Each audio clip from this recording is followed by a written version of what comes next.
Il paraît quand même assez évident aujourd'hui que beaucoup de gens, mais pas seulement les États-Unis, Israël, aussi à l'intérieur de, disons, des institutions palestiniennes, il n'y a qu'à voir la vague de démissions, par exemple, autour d'Arafat, assez impressionnante ces derniers temps, que il est évident qu'il faut qu'il y ait une relève et qu'aujourd'hui, Arafat, qui est le père, le vrai père, la figure du père du peuple palestinien,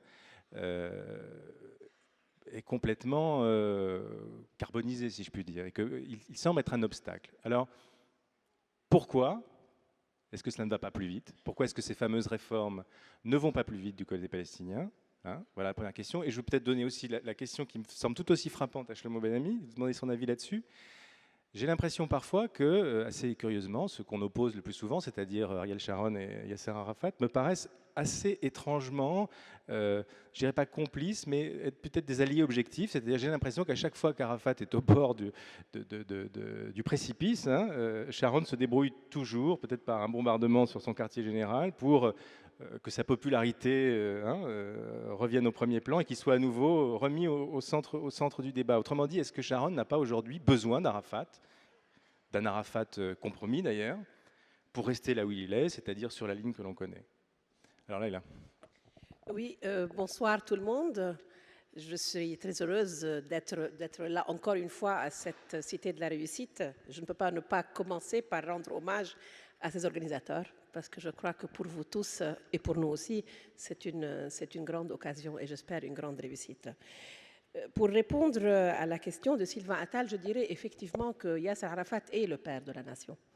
Il est souvent mal compris, il est en tout cas sûrement très mal décrit, peut-être parce qu'il n'arrive pas à s'expliquer, mais je vais vous dire comment les Palestiniens le perçoivent. Ils le perçoivent comme étant le garant de la légitimité du choix indépendant et souverain palestinien. Les Palestiniens ont, pendant 54 ans, beaucoup souffert d'être représentés par d'autres qu'eux-mêmes. Ils ont été représentés par les États arabes en 1948, ils ont été représentés à un moment donné par une organisation dont on ne tenait pas nous-mêmes les ficelles, l'OLP, lorsqu'elle était dirigée par Nasser, qui avait lui aussi ses propres choix. Et depuis qu'ils ont choisi Arafat comme le représentant de leur mouvement en 1968, puisque c'est à ce moment-là qu'il a été élu président de l'OLP, ils ont le sentiment qu'il est celui qui réunit les morceaux d'un peuple éclaté à travers le monde.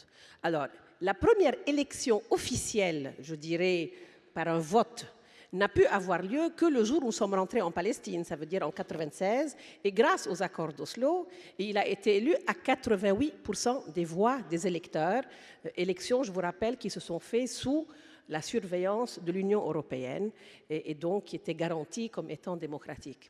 Il est évident qu'il y a plein d'autres dirigeants politiques qui mériteraient d'être élus. Mais pour cela, il faudrait qu'il y ait des élections.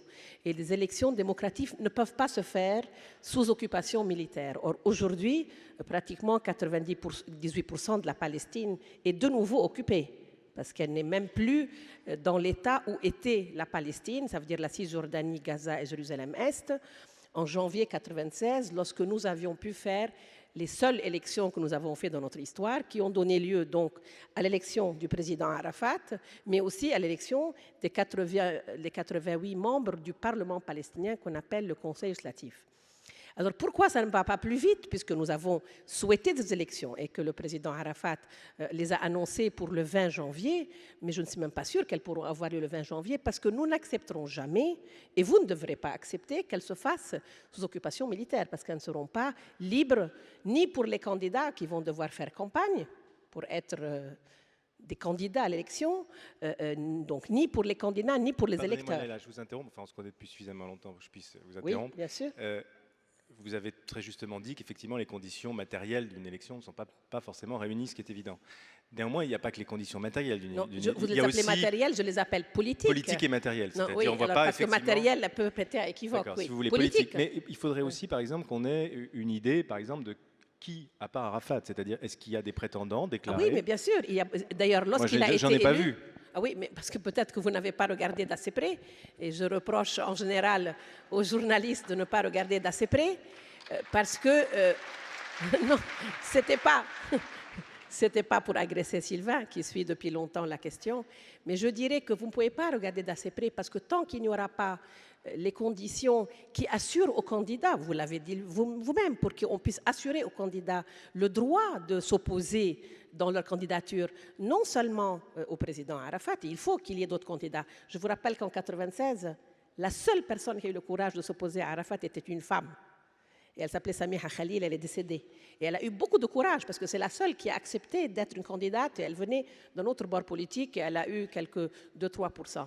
Mais pour que les candidats aux élections présidentielles, mais aussi législatives et aussi municipales, puissent être libres de se proposer comme candidats, il faut premièrement qu'il y ait les conditions politiques, il faut qu'il y ait la liberté de leur campagne électorale et il faut qu'ils aient le sentiment que ça sert à quelque chose. Or, aujourd'hui, les Palestiniens, leur seul souci, c'est comment pouvoir aller à leur travail, comment aller à l'université, comment se rendre à l'hôpital si leurs enfants sont malades. C'est ça leur souci principal.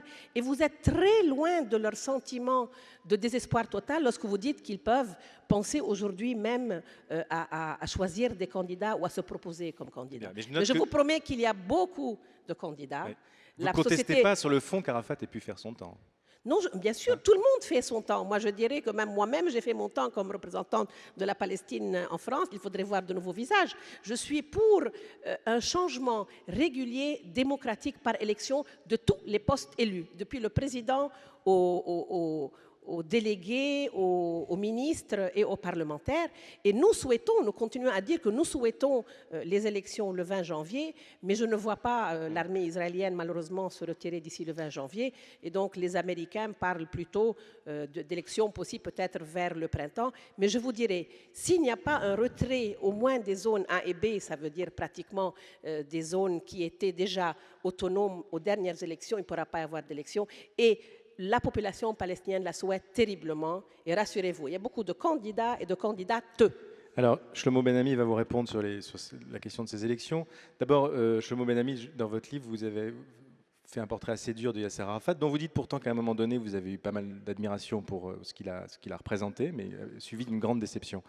Est-ce que vous n'avez pas l'impression parfois que le gouvernement actuel en Israël fait tout justement pour entretenir cette idée de après Arafat, personne, Arafat, on n'en veut plus, mais après Arafat, le chaos? Vous avez un micro juste à côté de vous, qui doit marcher normalement. Oui, je pense, comme Laila Chaïd, que évidemment Arafat est une espèce de père fondateur de la nation palestinienne. Il est un élément de légitimité vitale. Et seulement s'il y a un processus démocratique sérieux qui peut changer cette génération actuelle de leaders, on peut avoir une nouvelle légitimité. Moi, évidemment, comme je le dis dans mon livre, j'attendais que pendant ce processus de paix qu'on a mené, on sera dans des conditions d'aboutir à un accord avec Arafat. À mon avis, c'est très important de faire un accord avec les dirigeants historiques, parce que c'est seulement eux qui peuvent assumer des concessions colossales. Est-ce que vous imaginez vraiment qu'un Dahlan, qui est un bon ami et je respecte, peut prendre une décision et donner légitimité autour de toute la grande diaspora palestinienne à la question du droit de retour, par exemple. Quelqu'un qui était en culotte courte en 67, au début de l'occupation, par exemple. Oui, ce que je veux dire, c'est que c'est très important d'avoir un processus démocratique qui peut donner une légitimité additionnelle. Alors, on pourrait vous demander aussi comment faire pour ressusciter les pères fondateurs d'Israël aussi. Et là, on reviendra tout à l'heure quand on parlera des négociations, je pense. Pourquoi elles ont échoué il y avait des concessions potentiellement. En ce qui concerne Sharon, la popularité du Premier ministre et la popularité du gouvernement de coalition nationale est le résultat de la perception que les Israéliens ont en ce qui concerne l'attitude des dirigeants palestiniens. Jamais dans ses rêves, Sharon pensait vraiment qu'il pouvait être Premier ministre. Selon la perception des Israéliens, c'est Arafat qui a fait de Sharon le Premier ministre. Donc ça a créé une unité nationale presque hermétique qui ne laisse pas grand espace pour une opposition, voilà que même le Parti travailliste fait part de cette coalition. Et la raison, selon la perception des Israéliens, est la façon où les Palestiniens ont réagi au processus de paix. Quand on a une coalition nationale, la marge de manœuvre pour faire un pas décisif vers la paix est presque inexistante. Mais dans ce cas-là, les Palestiniens et les Israéliens se rassemblent. Parce que voilà que aussi chez les Palestiniens, il y a un gouvernement de coalition nationale, même quand ce n'est pas un gouvernement de coalition nationale. Le grave problème que j'ai pu discerner chez Arafat, c'est un problème, mais c'est aussi, si vous voulez, un patrimoine, mais en même temps, c'est un problème. Cette insistance de faire un accord, ou d'essayer de faire un accord avec Israël, avec toute la famille palestinienne unie. L'unité ne peut pas faciliter la paix. Le consensus est la négation du leadership. On doit le comprendre. Des coalitions nationales chez nous et chez eux ne feront jamais un accord. Maintenant, nous avons, nous, un avantage. Nous avons un système démocratique avec toutes les faiblesses qu'on peut, si vous voulez. Je ne vais pas ici chanter la perfection de notre vie collective. Mais le système est un système démocratique. Nous avons donc les instruments pour résoudre la division inévitable d'un processus de paix. Arafat, puisqu'il n'a pas, lui, et toute la famille politique palestinienne n'ont pas développé un ethos démocratique. Le seul moyen qu'il a pour résoudre la division inévitable, si on veut aboutir à une paix, est la guerre civile. Donc je comprends le dilemme d'Arafat. Si la paix est acceptable au Hamas, elle ne peut pas être acceptable aux Israéliens. Et si la paix est acceptable à l'extrême droite israélienne, elle ne peut pas être acceptable pour les Palestiniens. Donc il faut avoir le courage de diviser la nation. Des mouvements nationaux dans l'histoire n'aboutissent jamais à leur but s'ils restent unis. C'est une tragédie. Voilà le cas de l'Irlande du Nord. Voilà le cas polonais, le cas italien, le cas israélien. Nous, pendant les années 40, la courant de Ben Gurion collaborait avec les Britanniques contre l'extrême droite israélienne. Donc c'est une condition qu'il faut comprendre et assumer. On évoque souvent l'épisode de l'Altalena, par exemple. Voilà, et l'épisode d'Altalena, c'est un cas aussi. Donc ce que je veux dire, c'est que jusqu'au moment, ce qui a échoué, ce sont les leaders. Les peuples veulent la paix. Les peuples veulent la paix. La majorité est énorme, immense. Ça ne doit pas être en doute, puisque quel Palestinien normal veut vivre dans cette situation? Jamais dans l'histoire du peuple palestinien, la réaction israélienne a été si dure contre le terrorisme palestinien. Je pense qu'ils se sont trompés d'une façon vraiment incompréhensible en passant à la lutte armée contre une puissance militaire comme Israël. Israël n'avait pas une autre alternative. Même des gens comme moi et à ma gauche, les gens ne peuvent pas accepter une lutte pour l'indépendance qui passe à travers le terrorisme suicide. Il y avait un ministre des Affaires étrangères britannique qu'une fois, on l'avait posé la question « Quelle est votre politique étrangère, monsieur le ministre ?» Il a répondu « My foreign policy is to be able to take a ticket in Victoria Station and go wherever I damn well please. » Ma politique étrangère est d'être capable d'acheter un billet d'autobus ou de train à Victoria Station et aller où je veux. Arafat est le Hamas, le djihad, et des éléments importants dans le Fatah. Il ne faut pas oublier que le terrorisme ne vient pas seulement du Hamas et du djihad. Il vient des martyrs de l'Aqsa, il vient du Tanzim, etc., qui sont à Arafat. Ce n'est pas des groupes opposés aux leaders palestiniens. Donc, il nous a obligés à réduire notre politique étrangère à un seul message: to be able to take a ticket at Victoria Station and go wherever we damn well please. Et voilà le grave problème. Pour changer ça, il est important. Moi, par exemple, je ne suis pas très ravi, si vous me permettez de me définir comme homme qui est intéressé dans la paix. Je ne veux pas dire homme de paix, mais qui est intéressé dans la paix. Je n'arrive pas à comprendre pourquoi seulement à travers cette crise, on parle de la démocratisation dans le système palestinien. Pourquoi on n'a pas parlé de la démocratisation avant le 11 septembre? Alors, peut-être qu'on reviendra sur cette question de la démocratisation, effectivement. Je voulais donner la parole à François, mais peut-être d'un tout petit mot, Leïla Chaïd, puisque cette idée, effectivement, me paraît assez importante, et peut-être qu'il faut que vous y réagissiez, sur le fait que, finalement, il faudrait que les Palestiniens renoncent à ce qui leur a été extrêmement cher jusqu'ici, parce qu'ils ont mis longtemps à acquérir et à défendre, c'est-à-dire leur unité. C'est-à-dire qu'il y aurait une sorte de fatalité qui, effectivement, historiquement, Shlomo Ben Ami a donné quelques exemples, arrive assez souvent.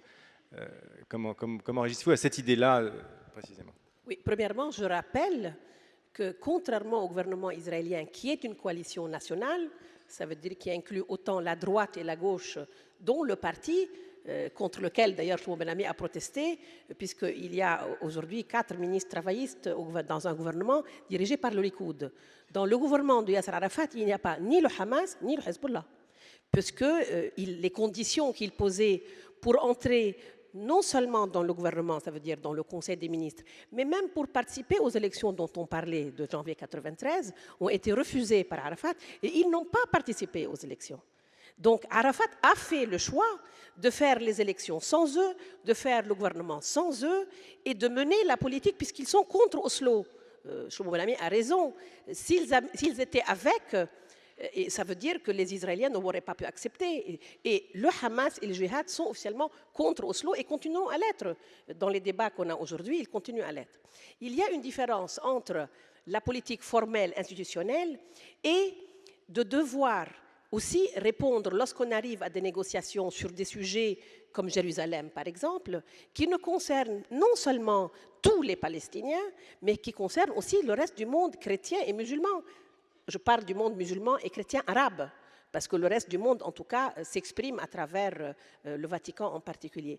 Mais je dirais que je ne pense pas que ce qui a fait échouer les négociations soit l'incapacité d'Arafat de faire les choix courageux. Personnellement, je pense que c'est le choix le plus courageux que Yasser Arafat a fait lorsqu'en 1988, il a appelé tous les membres de son Parlement en exil à voter pour un État palestinien uniquement en Cisjordanie, dans la bande de Gaza et Jérusalem-Est. Je vous rappelle que cet État palestinien que nous avons déclaré de manière totalement souveraine et unilatérale et qui était en exil à l'époque ne constitue que 22% des 100% qu'est la Palestine historique. C'est ça l'acte courageux d'Arafat. Et il a été soutenu par la majorité des parlementaires de ce Parlement en exil. C'est là que réside pour moi son action historique. Alors, donc je pense que, et en choisissant de revendiquer que cet État-là, il s'est démarqué du Hamas et du Djihad qui veulent 100% de la Palestine historique. Mais je voudrais répondre à Shlomo sur une autre question. J'ai répondu à la vôtre, Sylvain. À propos de la violence, moi, contrairement à Shlomo Ben Ami, je ne pense pas qu'on ne puisse parler que de la violence des mouvements de libération. Effectivement, dans tous les mouvements de libération, inclus en France pendant l'occupation, on ne peut pas ne pas avoir recours à un moment donné à la violence, puisqu'on s'oppose à une occupation militaire. Et l'occupation militaire est une violence terrible, je dirais, surtout lorsque c'est une armée israélienne qui est tellement puissante. Et donc, ce qui s'est passé dans cette deuxième intifada, ça veut dire les 2 dernières années, qui ont commencé avec Barak et qui ont continué avec Sharon, c'est aussi la réponse à la violence pratiquée par l'armée israélienne. Lorsque M. Sharon a été sur l'espace des Bosquets le 28 septembre de l'an 2000 et qu'il était accompagné de 1000 soldats, ces soldats ont tiré sur les Palestiniens et qu'ils ont été tués, les manifestants qui sont venus protester... C'était pas le même jour, hein, Leïla. Comment? C'était pas le même jour. Là, Non, c'était le lendemain. Mais c'était une protestation contre Sharon. Octobre, novembre, décembre... Bon, vous me laissez parler, vous allez avoir le droit de poser vos questions. Oui. Octobre, Non, attendez. Octobre, novembre, décembre, les manifestants ne faisaient pas des opérations kamikazes. Ils jetaient des pierres contre une armée qui les a bombardés avec des chars, avec des avions F-16 et avec des missiles à partir d'hélicoptères Apache. Donc cette violence palestinienne, elle a été nourrie par la stratégie de répression militaire israélienne. Et donc la responsabilité, elle est double. Elle n'est pas seulement du côté palestinien. Et ça vous amène à légitimer une violence contre les Non, civils non, au nom absolument de pas. l'impuissance? Absolument pas. La violence contre les civils palestiniens, contre les civils israéliens, sous aucune justification ne doit être acceptée. Et d'ailleurs, nous l'avons toujours dénoncée parce que je pense qu'elle est pas seulement amorale sur le plan des victimes israéliennes, elle est catastrophique pour l'avenir du peuple palestinien parce que ces kamikazes qui se tuent, qu'est-ce qu'ils produisent comme société à l'avenir? Et je pense, et ce n'est pas depuis le 11 septembre que je le dis, et vous êtes là depuis assez longtemps comme journaliste pour savoir que je les ai toujours dénoncés parce qu'ils sont un suicide collectif pour les Palestiniens. Et donc, mais malheureusement, je vous dirais, en particulier depuis que Sharon est au pouvoir, chaque fois que nous avons un cessez-le-feu de ces opérations kamikazes, Sharon, par la répression militaire féroce et les dernières en date dans la dernière semaine, produit de nouveaux kamikazes parce qu'il ne donne pas d'autres réponses. Parce qu'on ne peut pas comprendre sinon la dimension tellement meurtrière des bombardements sur les civils palestiniens. Parce que ça aussi, c'est du terrorisme d'État. On reviendra sur la violence. Je suis sûr qu'en plus, Shlomo Ben-Ami, qui était au gouvernement au moment du déclenchement de l'intifada, qui était ministre de la Sécurité publique, si mon souvenir est exact, pourrait nous donner un témoignage intéressant sur ce qui s'est passé. Mais je pense qu'il sera toujours temps d'intervenir sur les questions. Je sais que si ce n'est pas les étudiants, la salle posera la question sur cette éternelle question sur qui est responsable de l'échec de Camp David, qui est responsable de l'échec à Tabat, etc., etc. Bon, je n'ai pas encore posé la question pour que... Voilà. Alors, François Hesbourg, un mot sur ce qui s'est dit jusqu'à maintenant. Oui, moi je voudrais réagir à l'interpellation qui a été faite tout à fait à la fin de son intervention par Shlomo Ben-Ami. Pourquoi est-ce qu'on parle de démocratisation seulement maintenant et s'agissant de l'autorité palestinienne? Mais avant de faire ça, je voudrais relever quelque chose qu'il a dit, qui aurait pu d'ailleurs aussi bien être dit par Leïla Chaïd, à savoir le rappel de la dimension historique d'Arafat. Arafat a fait exister politiquement le peuple palestinien, il a fait exister à la fois vis-à-vis des Israéliens, bien sûr, l'État d'Israël, il a fait exister également vis-à-vis des États arabes. Il ne faut pas oublier qu'en 1947-48, au moment de la guerre d'indépendance, il ne s'agissait pas pour les États arabes d'envahir la Palestine pour créer un État palestinien. Il s'agissait de s'en octroyer des morceaux. Et Arafat a fait exister la Palestine et il a fait exister l'État palestinien dans la tête de tout le monde. Et ça, c'est un legs historique absolument majeur, mais qui contient lui-même un paradoxe, qui est celui qui a été évoqué par Shlomo Ben-Ami, à savoir que c'est un personnage de cette dimension-là qui est susceptible de négocier et de faire les compromis nécessaires. Mais Arafat, il a l'âge de ses artères, et je crains qu'il ne faille en fait vivre maintenant avec ses successeurs, et qu'il est peut-être déjà trop tard pour continuer à songer à bâtir la paix avec le raïs. Alors sur la démocratisation, et là je m'exprime en tant qu'Européen, il est vrai que dans les années 90, dans les années du processus d'Oslo, les Européens ont puissamment aidé au plan financier l'autorité palestinienne. Environ 1 milliard d'euros par an, ce n'est pas tout à fait négligeable, directement ou indirectement. Cette aide était apportée essentiellement par la Commission, et la Commission n'avait pas de mandat politique. Il n'y avait pas à l'époque, et il n'y a pas encore clairement aujourd'hui, de lien entre la politique extérieure et de sécurité de l'Union et la politique d'aide de la Commission. Et au risque de dériver vers un débat sur les nouvelles institutions européennes, l'une des grandes carences de l'Europe, ce n'était pas une erreur, puisque c'était le fruit de ce que sont nos institutions, mais une des grandes carences de l'Europe, c'est que nous n'avons pas délibérément tenté de relier notre effort, et nous étions les seuls à vraiment aider. Les États arabes ne fournissaient guère d'aide à l'infrastructure de l'autorité palestinienne. Ils donnaient de l'argent, mais de l'argent plutôt, j'allais dire, de fonctionnement, pour parler charitablement. Et nous n'avons pas fait cet effort de conditionnalité en faveur de cet ethos démocratique qu'évoquait Shlomo Ben-Ami. Et j'espère qu'à l'avenir, on trouvera le moyen de faire autrement. Et encore, mais pour l'instant, j'allais dire, on n'en est malheureusement vraiment pas là. Merci. C'était certainement souhaitable, mais pourtant, est-ce que c'était réaliste? Parce que souvent, les Palestiniens disent, et notamment compte tenu de ce qu'on sait, par exemple, de la difficulté avec laquelle la démocratie progresse dans le monde arabe, par exemple, hein, est-ce que c'était réaliste de fixer de telles conditions aux Palestiniens comme une sorte de préalable? Écoutez, dans la liste des questions qui nous sont parvenues du groupe d'étudiants là, que vous avez fait travailler... Alors, si elle est dedans, je m'en excuse. Hein, mais il y avait une question sur, par exemple, les livres de classe. Alors. Et les livres de classe qui, à l'époque, donnaient d'Israël une image aussi détestable que les livres de classe saoudiens donnent de l'Occident. Et dans les deux cas, d'ailleurs, les Occidentaux, et pas seulement les Européens, ont péché, effectivement, en ne disant pas « Écoutez, chers amis, comment voulez-vous que le contribuable européen ou américain donne de l'argent, soutienne une autorité et sa politique, et si par ailleurs on éduque les jeunes cerveaux dans un sens qui est incompatible avec la lettre et l'esprit du processus d'Oslo, s'agissant de la Palestine. Alors, est-ce que c'était aussi la télévision palestinienne et un certain nombre de choses entendues ou vues sur cette télévision qui étaient financées, comme on le sait, par l'Union européenne. Peut-être l'étudiant qui avait préparé la question, je m'excuse que ça...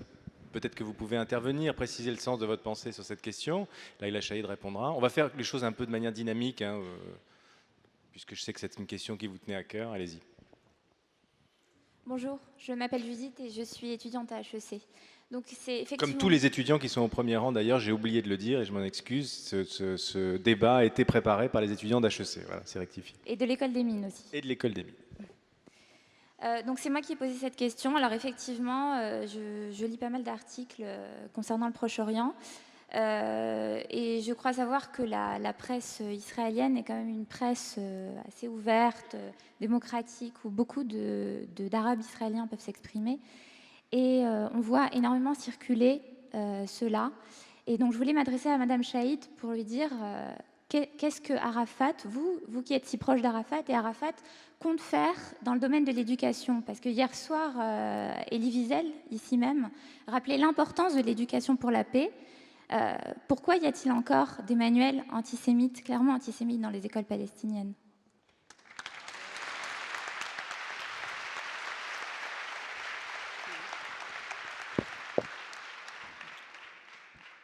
Je commencerai par vous dire que ce soit l'éthos démocratique ou l'éducation pour la paix, doivent avant tout se faire dans les réalités. Personnellement, je suis tout à fait d'accord avec M. Esbour que l'aide européenne, par exemple, devrait être conditionnée au respect des valeurs que défend l'Europe. Mais je souhaiterais qu'elle se fasse d'une manière systématique. Ça ne se fasse pas uniquement lorsque l'intérêt européen l'exige. Je dirais par exemple, lorsque l'Irak combattait l'Iran et que c'était exactement le même régime d'aujourd'hui de Saddam Hussein, on n'entendait pas autant de critiques contre l'absence de démocratie qu'on l'entend aujourd'hui où l'Irak est l'ennemi du monde occidental. Pour les Palestiniens, moi aussi, comme Shlomo Ben-Ami, je souhaite, et je ne pense pas que vous doutiez de mon souhait, de voir un système démocratique réel se mettre en place. Mais est-ce que c'est vraiment réaliste de parler de système démocratique et d'éthos démocratique, Shlomo, lorsque les gens ne peuvent pas aller au travail, ne peuvent pas sortir de chez eux, ne peuvent pas voyager, ne peuvent pas se soigner? Je trouve que vous êtes en train de mettre la barre très haut parce que je continue à penser que vous ne réalisez pas ce que c'est que la vie quotidienne. Alors, pour l'éducation, vous savez que l'autorité palestinienne existe depuis 1994 uniquement. Ça veut dire que c'est uniquement en 1994 qu'Arafat est rentré en juillet, donc déjà fin de l'année, et que nous avons hérité d'un système d'éducation qui était géré par les autorités militaires israéliennes de 67 à 94. Donc les manuels, les écoles, les classes, les enseignants, même lorsque les enseignants étaient palestiniens, mais la gestion de l'éducation, le ministère de l'éducation dépendait des Israéliens, puisque tout était géré par l'armée israélienne, même si ça s'appelait administration civile. Et donc les Palestiniens utilisaient des manuels qui venaient de Jordanie pour les écoles en Cisjordanie, qui venaient de la monarchie, du système public de l'éducation jordanienne, et pour la bande de Gaza, c'était